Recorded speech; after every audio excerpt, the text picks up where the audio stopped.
After college, I had 3 different careers. They were all related to sales. They were all jobs that were giving me very handsome income, but I found very quickly through discussions with my father that it wasn't all about the price tag of what you could earn. And I kept feeling like I was looking and searching for something that was more satisfying and more fulfilling. When I decided to leave the last job I had in sales and begin working with my father for a short time, I wanted to work side by side with him. He was full of vim and vigor, and he ran a construction and development company. And in working by his side for 3 years, I learned more than I ever could have possibly learned elsewhere about construction and development, but also about how to run a business. My father was definitely the mentor in my life for a very long time. And at one point when I would be lamenting over one of those unsatisfying jobs, he had asked me, he goes, you keep referring to this as a job and a career, but what if you wanted to find your vocation? And that was when we had our discussion. Vocation stems from a Latin word, vocare. Vocare has everything to do with emotional work as opposed to obligatory robotic jobs. And he made me focus on what it is I wanted to put my heart and soul into. I was driving down Wayuka Road and I looked over to the old Chastain stables, and I thought yet again, but with even more despair, how sad it was that those barns had fallen into total disrepair. There were 6-foot-high weeds. There were stories around the neighborhood of scary activities that went on at night on the property. And it seemed so neglected to the point that it was embarrassing to be in such a fine neighborhood and yet have such a blind eye turned towards it. So it was then that I started to explore the idea of who runs this place and how can I make a bid for it. Was able to eventually secure the lease for taking over the operation of this facility. And it was the beginning of what became the most incredibly fulfilling career of my life. When I submitted my proposal to the City of Atlanta to take over this operation, I knew from having met with some professionals that there was no way to save what was here. So my proposal to the city was to remove the old buildings and build brand new buildings. And what I envisioned was a feeling of Kentucky. I wanted the white barns and the black crisscross doors with the top halves that open and close. I wanted a beautiful symbol of a genteel horse barn.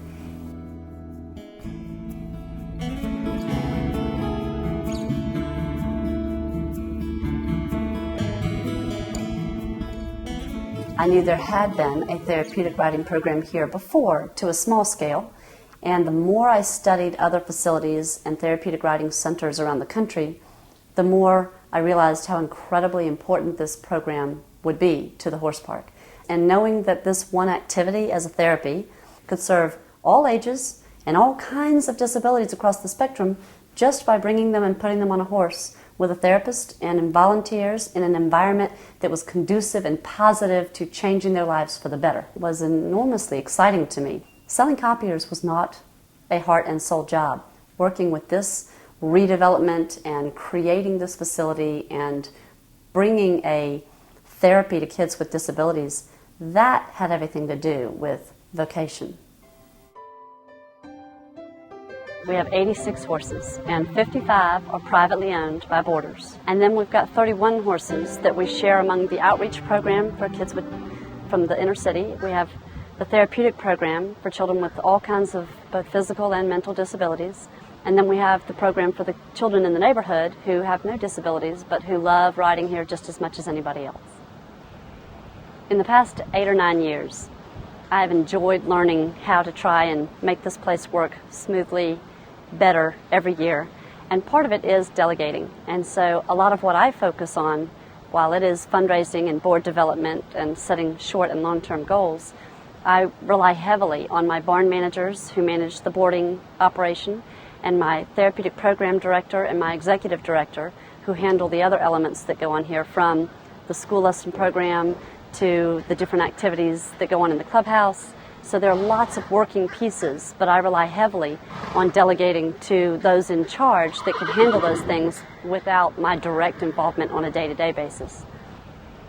Amy Lance is such a visionary for the work that has been done at Chastain Horse Park over the past years.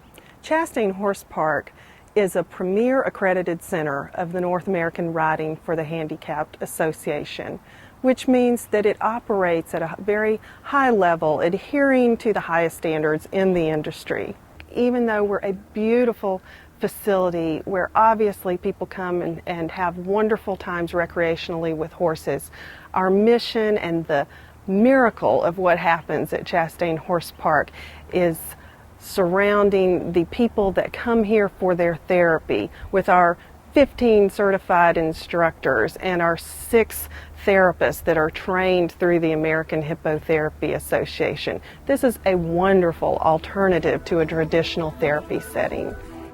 Therapeutic riding is very beneficial because the movement of the horse actually mimics the movement of the human body when it's walking. And we can take a person who is in a wheelchair or uses a walker or some other means for getting around and put them on a horse, and the horse's body can then take over that work. And as the horse is walking around the arena, it's moving the person's body the way it would if they were actually out walking on their own.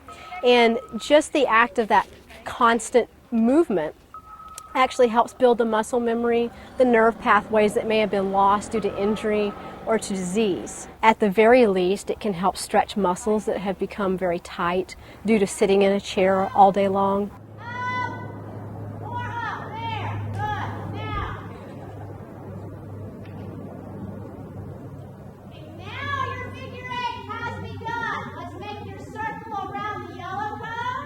I've been working with Brian on his overall posture.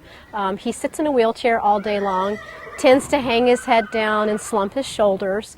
And one of the things that you have to have in horseback riding is you need to be able to sit up straight and look where you're going.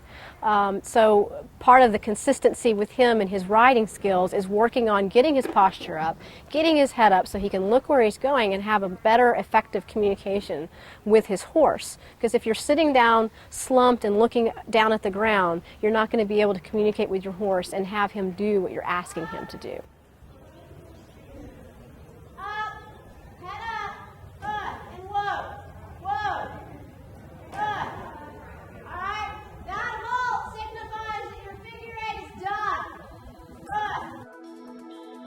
When I first started working with Tina about a year ago, I was very unsure as to whether or not she would ever be able to ride a horse. The first time I got her on the mechanical horse, she literally fell over and could not sit up. Within 3 months of working on the mechanical horse, she was on one of our therapeutic horses here at the horse park riding, and she has been doing that once a week ever since.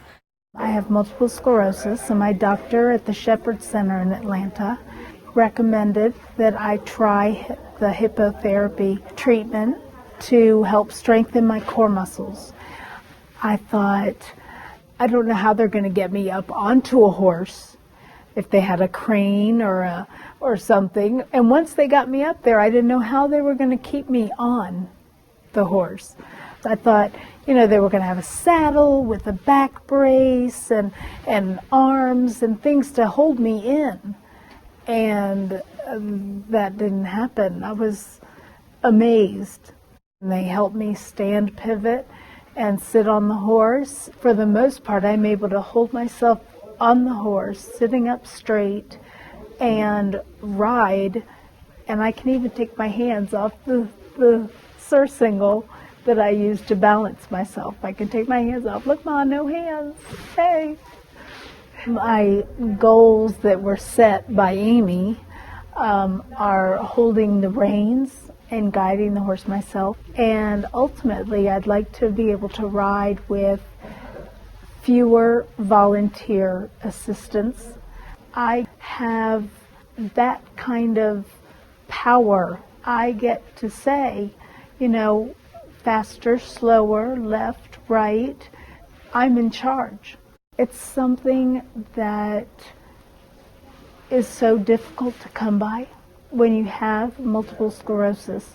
And there's something about the relationship that you have with horses. I mean, I've gotten in trouble for bringing carrots and treats, but, you know, they love to see you. They love the interaction, and they're so gentle, and they're great.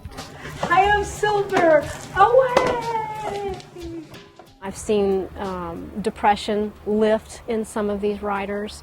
Just a lot of psychological things are going on with that, along with the physical aspects. Another aspect of therapeutic riding is called hippotherapy, and that is an actual therapy session that is done on horseback and is performed by a licensed therapist, a physical therapist, occupational therapist, or speech therapist. And in that, you will see children riding backwards, riding sideways.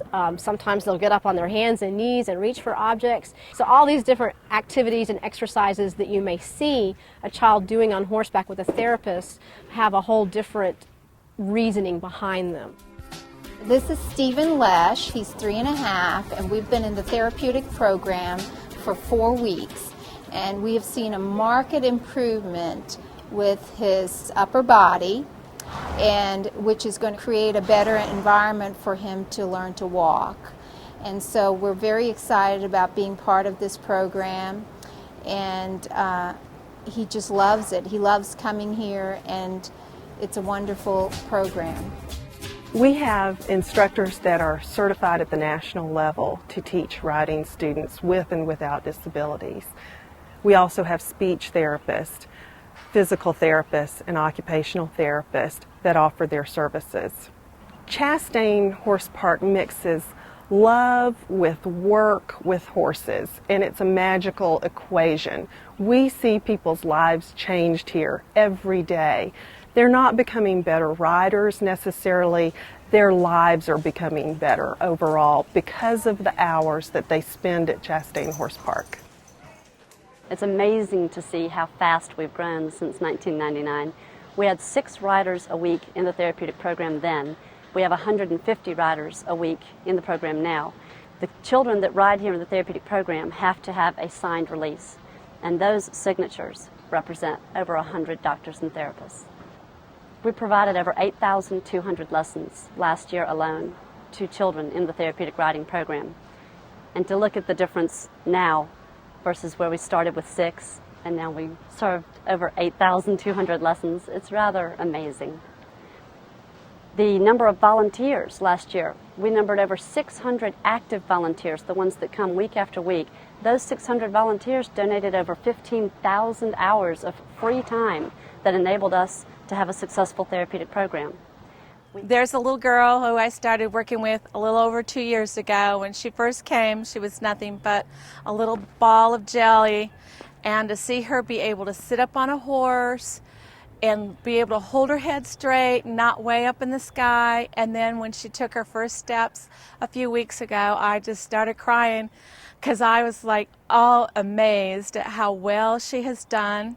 And I come out and stay just to work with that child. I thought, how wonderful, and this is what Amy has given to these people and these children and these adults, and to see the adults out here riding and making their muscles stronger so they can last longer doing stuff for themselves than have to depend on other people. It's amazing.